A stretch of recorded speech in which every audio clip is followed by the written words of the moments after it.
Hello, my name's James O'Brien, Operations Director of iIntro. In this video today, we're actually going to share with you how we support and train iIntro clients on how to win more retained recruitment business.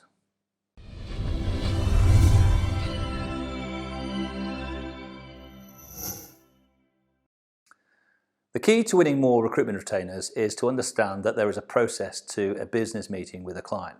Whether that meeting's online, on Zoom or face-to-face, it's important that you understand how to structure your business meeting to ensure that you leave that room knowing that you're going to win the retainer, maybe on the spot or subject to your follow-up. What I'd like to talk to you about today is how we help business owners, iIntro, structure a meeting. And there are 5 stages to a business meeting that are critical for success in winning retainers. So I'm just going to share those with you here. So 5 stages. So the first stage is about first impressions. So first impressions. Now we all know that you don't get a second chance at first impressions, but first impressions in a business meeting start before the meeting.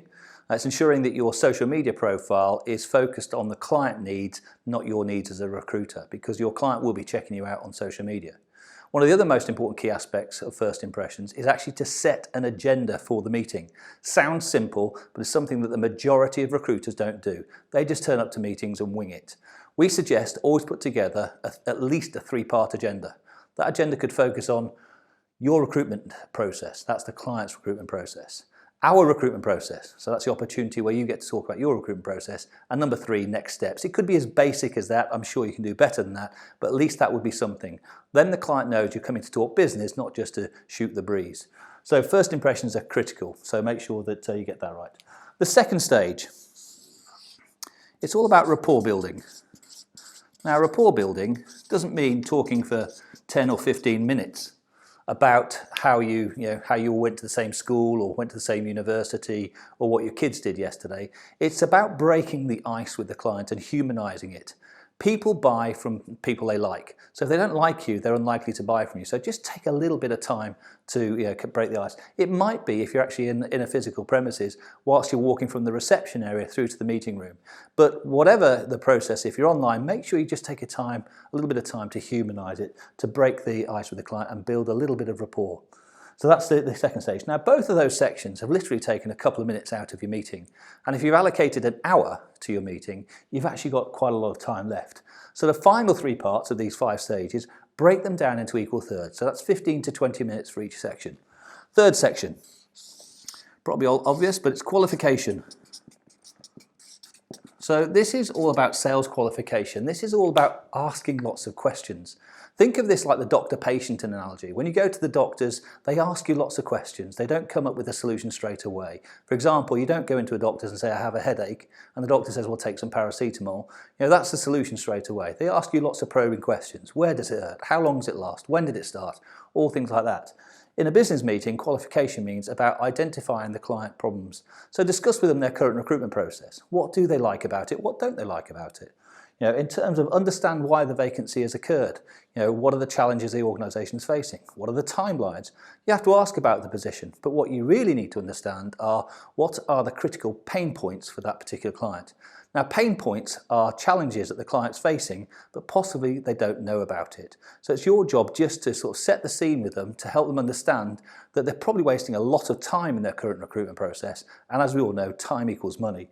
So take the time to qualify your client properly. So that's 15 to 20 minutes of asking questions. This is not the time or the stage to give out answers. The answers come when you actually pitch your proposition, which will be the next stage. In qualification, ask lots of questions, ask lots of questions. And what's critical here is that you're in control. This is your meeting, not the client's meeting. They've approached you or you've approached them, but they've agreed to meet up with you. So this is your meeting for you to ask all those questions. If the shoe lands on the other foot and the client's starting to ask all of the questions, then what you're going to find is you're not in control and you'll be lucky to leave that meeting with anything other than a contingent opportunity. So qualification is key. It shows the client that you're a consultant, somebody who's consulting with them to identify the challenges they have. So spend a good 15 to 20 minutes on that. It flies by the way. Then you come down to part 4, and this is presentation. This is your time to talk about you. Go back to that agenda. Qualification was about your recruitment process, as in the client's recruitment process. Presentation is about how you deliver your service. And your service is a different proposition. You have to make sure you're really clear on what it is that you offer that differentiates you from the competition. What makes you a me-only recruiter rather than just being in with the crowd and being part of everybody else. So here's where you pitch your proposition.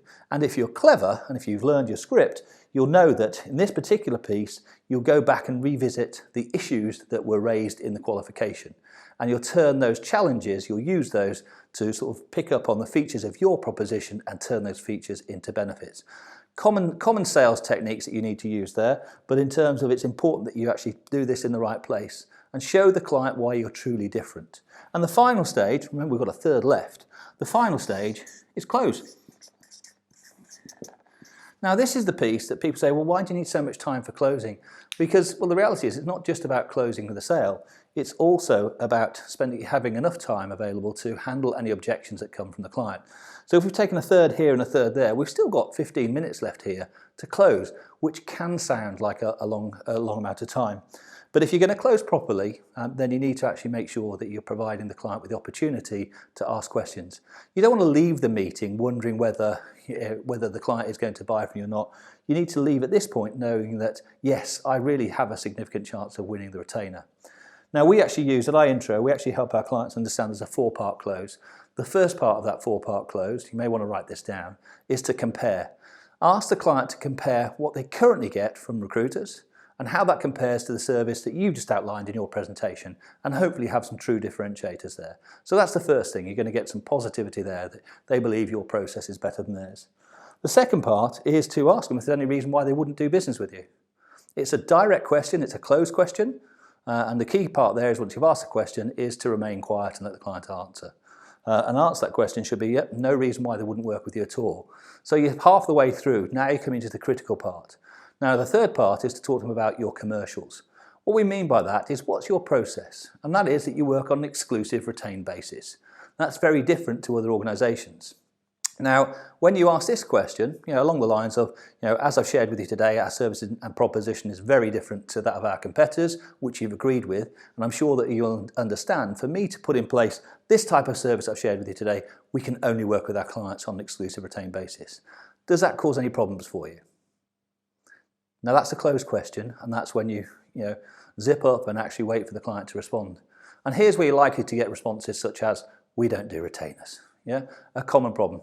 And so you have to explore why. And you may have to ask why 3 times. Why don't you do retainers? Company policy. Why is it company policy? It just is. It can't just be, it just is. Why? Well, actually, we tried it before and it didn't quite work out for us. So you worked with the recruiter in the past and it didn't work out. Is that the reason why? Yes, okay.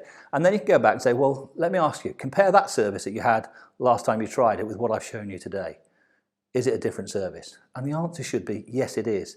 And so you will have to then say, well, surely you can't actually compare me to that type of service. Our proposition requires this. And as I've shown you, this is what you get from our type of service. So you need to address the objection straight on. You won't win them all, by the way, but hopefully you'll convince the client that, yes, they understand your retainer. They might say, what's the retainer process? Well, it's a 3-part retainer, 1/3 on engagement, 1/3 on shortlist, and the final third on completion of the contract. They may, debate that with you, and that's for you to take a commercial decision. And the final part of the close is to share with the client what your commercials are. So that's when you actually tell them how much money it's going to cost, if it's not already been dropped in somewhere else. And that you may say, the fees for this level of service, which includes, and there you document what it includes, is whatever your percentage is of the fee. So at iIntro, we actually share with our clients to offer a 12-month free replacement policy. So we might typically say the fees for this level of servicing, which includes our full 12-month free replacement, is 28% of the first year's annual salary package. How does that sound to you? And again, the quiet part is to leave that hanging and let the client come back and compare. And the reality is, if you've asked for a retainer, and if you've demonstrated value in your presentation by way of your qualification, believe it or not, many clients will actually say yes. The challenge is knowing which questions to ask and when. But if you follow that process there, follow these 5 stages when you're actually in a meeting with the client, you should have a higher probability of winning a retainer than actually leaving without one. Thanks for watching this short video. If you're interested in finding out more about how we can help you, please click on the link below, and we'll look forward to speaking with you soon.